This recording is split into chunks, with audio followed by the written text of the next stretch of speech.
And he proceeded to roll me on my stomach, pin me down flat with my arms against the bed, and rape me. And he thought I liked it because I was yelling, and I was screaming for someone to help, but my entire family was out of town. And at that point, I just kind of went blank and laid there, and I didn't know what to do because he was stronger than me and I couldn't move. But I blacked back in being in the shower and profusely bleeding and sitting in the bottom of the shower, like just having the water go over me and hysterically crying. He got out, turns off the water, and I felt like a little kid. Like I felt like a little kid in the shower. Your parents like, come on, get out. But it wasn't like that at all. He picked me up at my bicep and said, well, are you gonna fucking say goodbye? This is the last time you'll see me before I go to school. And I told him to get the fuck out. And he left. It happened. And it was someone I loved and cared about, and I was so confused because I thought that was love, and I thought that was normal. It messed me up for a really long time. Yeah, it's a gray area because it's someone you love and have such an emotional, deep connection with. When something like that happens, it's not normal. You don't know that it's wrong, though, at the same time. And this is before the, Me Too movement, and that, it was, people were coming forward, and that it was still, a hush-hush. And I remember my mom saying that, it's just something women have to deal with, and it shouldn't be.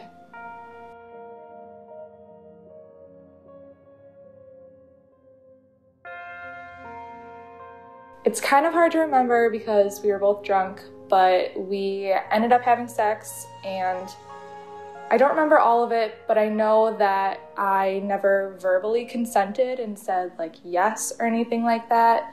I felt responsible because of not clarifying, oh, no, I've actually never had sex. This is a no, no, I've never done this, and I don't want to do this with you. But for him, it was I heard you had sex. I heard you had sex with a lot of people. So when you say no, there's no way if you have sex and have sex with a lot of people, you don't want to have sex with me. So he was like, she's playing hard to get. And the last thing I remember is being led away from everybody upstairs to a dark room. And then I sort of remember an in-between state where he was on top of me. And then the next thing I remember is waking up in the morning, really confused. I was bloody and I didn't know where my underwear was, and I was naked and alone. And the next thing I know, I was doing my first walk of shame home to my friends, and they had asked me what happened, and I said, I think I lost my virginity. And they were like, how was it? And I was like, don't know, couldn't tell you. And I remember going to the bathroom, just being really confused, kind of out of it, when you wake up after a night of drinking.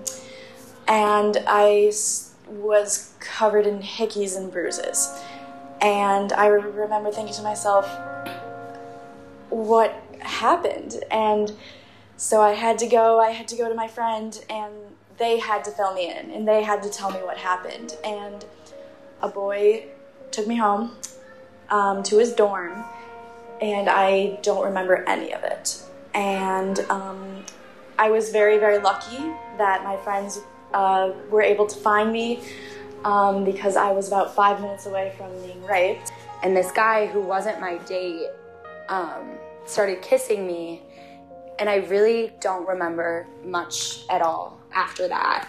I remember just laying there on the floor of this party and not really being even cognizant enough to engage or interact. But I guess I knew that we had sex, but I didn't feel like I was a participant in it. It was something that was happening to me, but I wasn't actively participating in. He started getting kind of rough and making me do things that I didn't really want to do, but I didn't say anything because I don't know him very well, so I wasn't really sure how he would react to, me standing up for myself in a sense. I was just scared. I didn't know what was going to happen, and I didn't know what to expect. So then it led to me just kind of sitting there and letting things happen to me that I just didn't really want to happen. Had I been sober at the time, I don't think I would have had sex with him, and I would not have consented to it. In that moment, I wouldn't have consented to it, and I wouldn't have even been able to consent to it just given the state that I was in that night. I remember afterwards, I told someone, I was like, hey, like, I think I was just sexually abused. And they're like, no, you had sex. I'm like, well, I told them no. And they're like, but you did it anyways? And I'm like, whoa. I mean, I guess it happened anyways after I said no. And they're like, yeah, you had sex. Like, and so people can be like, you were too drunk. It was you. It was you. It was you. But when someone explicitly says, no, I don't want to, when does that become them? It took me a really long time to realize that it wasn't my fault and that men aren't supposed to do that. I had friends who told me that it was my fault, that it had happened because I had drank too much. And I think for a long time I did think that it was my fault, which is incredibly backwards in my opinion. I sang the national anthem for our school talent show. I put the talent show together, I planned it, I was in charge of it, and I sang the national anthem. And when I went on stage to sing, these popular boys started chanting the other boy's last name at me. And I don't remember singing it at all. I remember running off stage crying and asking one of my friends if I sang the words right, because I could not focus on anything other than these boys making a mockery of something that I couldn't even consent to. And it was just interesting to me because that was never a part of the conversation. No one ever thought to ask, are you okay? Did you remember it? Or how did this go down? How did this happen? It was simply oh, you had sex with him, so you must have wanted to have sex with him, and now you get to deal with all of the consequences of it because you're not a part of our group, and we don't want to deal with it, and you're this terrible person, and he's this amazing person. And I'm not saying that he's not. I think he's a nice guy. I truly do. I don't think it was meant to cause harm, and it did. And I think the sad thing we see is people are causing harm because they want to think the situation is their ideal situation. So if you're with a woman and she's saying, no, of course you don't want it to be, no, I really don't want to have sex with you. You want it to be no, I'm playing hard to get. Try and have sex with me more. I personally think a lot of those guys don't think they're doing anything wrong. I would like to think that he wasn't of sound mind either, and that he wasn't taking advantage of me, but I sort of know that's not true. I don't think I would pin him as a rapist or anything like that, but I definitely don't have nice feelings towards him. I feel violated. I feel like he just took something from me that I had never told him that he could take. So, yeah. It fits into the gray area because what we're told as women and taught in school is that rape is a person that comes out of the bushes and grabs you, and that it's a random thing. And obviously, I guess as people become more educated on the subject, they realize that it's not that. It's 9 times out of 10 it's someone you know. You hear stories about people who flat out were raped or sexually assaulted or things like that, and I didn't feel like that's what happened to me. I didn't feel like I should label it that way, but when I reflected on it, I was well, I had been drinking, he had been drinking, there were all of these little signs that kind of added together and made me kind of realize, well, that's what it was. I no longer wanted to do anything, and I did say stop, but it wasn't really what you see in the movies of someone screaming stop. I was no, maybe not. And I think that people are struggling to understand that there are degrees of this, and although Aziz Ansari's case, for example, is not the same as Harvey Weinstein's, they both deserve a conversation. And I think that gray areas of consent, the ones that I've been talking about when both people are drunk, deserve a spot in this conversation. And although it's not the exact same thing as somebody who, forcibly raped somebody multiple times, like Harvey Weinstein, or a serial predator like that, it still is important to talk about, and it's not being talked about enough. I don't think I was even familiar with consent. Like, I don't think I even knew what that was. That wasn't taught in health classes. We were learning about the food pyramid and what STDs looked like. It was never a conversation about what you're supposed to do when that moment actually comes. I don't think we learned at all about consent. But then when I got to college, of course, we had to do the Tonight program when we talked about consent. But I did feel as though, especially when I did the live group or like the group setting for Tonight, that a lot of people weren't super focused, maybe weren't paying attention, and it was a requirement. So I think people weren't there as there as they could be. So we are educated on consent, but I think it happens too late. And I think that, you know, having that one educational program is not enough. And I think the conversation of consent has to be started earlier.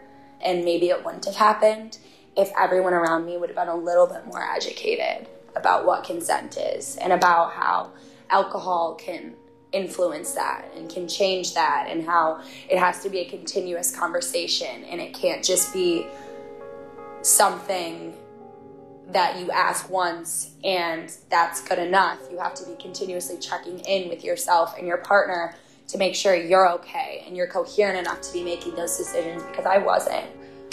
Now, at this point, I can have consensual sex if there's alcohol in my body, just because I have a better grasp on what consent is. Drugs and alcohol are a factor and they're a part of some of our sexual experiences, but they don't excuse behavior that is not consensual. They simply don't. If I'm about to have sex with you, even if I've had a few drinks, I think if both parties are acknowledging what's about to happen, then that's consensual sex. I hope the younger generation is taught consent for everything, from sharing food to having sex. But I think how we're taught consent previously is that if you've done it before, you can do it again. So if you've had a relationship with someone like that, like, it's almost assumed that you can do it again. And like, so often people get into these relationships where they're comfortable and don't explicitly ask for consent before engaging in sex. What we need to teach guys is to, you know, put your egos aside and put like all your ideas of the situation, all your ideas of that female or male or whatever the situation is, put everything aside and take just the moment you're in for what it is. They think, well, I should have fought, or I shouldn't have drank so much, or I shouldn't have wore that short of a skirt, or I shouldn't have had sex with him before, or I shouldn't have had sex with his friend before. I shouldn't have a reputation of being a slut. I should be more careful. I shouldn't talk to these guys. I shouldn't go out to the bar. I shouldn't walk home alone. I shouldn't do all of these things. I shouldn't be flirty when I text him. I shouldn't lead him on. None of that matters. All that matters is that one moment, that one time, that one no. I didn't realize how concrete that example was of victim blaming in the after fact until years later, and when I started to educate myself. And I think that that's why it's so important, because not everyone is going to take it upon themselves to educate themselves. Some people in life are just passive, and so unless we shove this down people's throats, unless we create curriculum that has consent embedded in it, unless we make the conversation on every single platform that it can be, it's just not going to get through to people, because people don't go out of their way to pay attention. Guys don't go out of their way to pay attention to how girls are feeling about these experiences that are happening to them, because why should they care? It's not their sister, it's not their daughter, it's not their mom. Why should they care?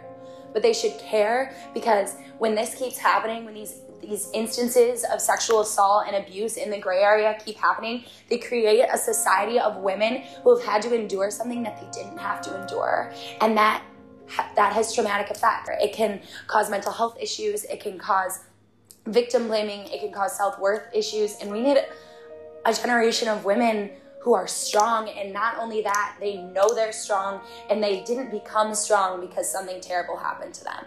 They became strong because they were told all along that they are worth something because of their inherent worth and not because of what they can give to a man.